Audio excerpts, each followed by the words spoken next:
ఏది అయినా ట్రై చెయ్యి ఆచి చికెన్ మసాలా. ఆచి చికెన్ మసాలా. ఇక లిక్కర్ కేసులో A2గా ఉన్న వాసుదేవరెడ్డి రిమాండ్ రిపోర్ట్ లో కీలకమైన విషయాలు ప్రస్తావించింది సిట్. ఈ కేసులో వాసుదేవరెడ్డిదే కీలక పాత్ర అని నిర్ధారించిన సిట్ 5 ఏళ్లలో 3,570 కోట్లకు పైగా అక్రమ వసూళ్లు జరిగినట్లుగా తేల్చింది. ఆటోమేటెడ్ వ్యవస్థని ఉద్దేశపూర్వకంగా నిలిపేసి మాన్యువల్ OFS ద్వారా కిక్ బ్యాక్ వ్యవస్థ నడిపినట్లుగా సిట్ ఆరోపణ. ఈ కేసులో అసలు ఆరోపణలేమిటి, రిమాండ్ రిపోర్ట్ లో ఏముందో చూద్దాం. ఏపీ మద్యం కుంభకోణం కేసులో వాసుదేవరెడ్డిదే కీలక పాత్ర అని రిమాండ్ రిపోర్టులో ఆరోపించింది సిట్. విచారణలో టెక్నికల్ ఎవిడెన్స్, FSL రిపోర్టులు, సాక్షులు అంతా వాసుదేవరెడ్డి కీలకమని వెల్లడించారని చెప్పింది. మద్యం అమ్మకాలు, కొనుగోలు, ఆర్డర్లు, సరఫరా మొత్తం వాసుదేవరెడ్డి కనుసన్నల్లోనే జరిగిందన్నారు.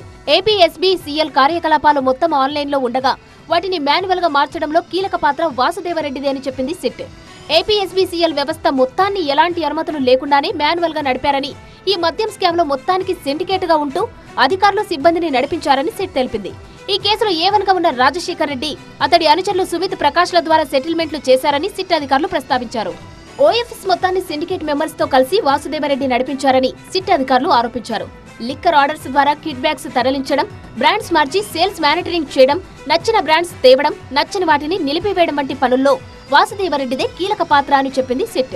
లిక్కర్ కంపెనీలను బెదిరించి ఆ యజమానుల నుంచి డబ్బులు వసూలు చేశారని, పర్సెంటేజీల రూపంలో వసూలు చేసి నేరాలకు పాల్పడ్డారని ఆరోపించారు.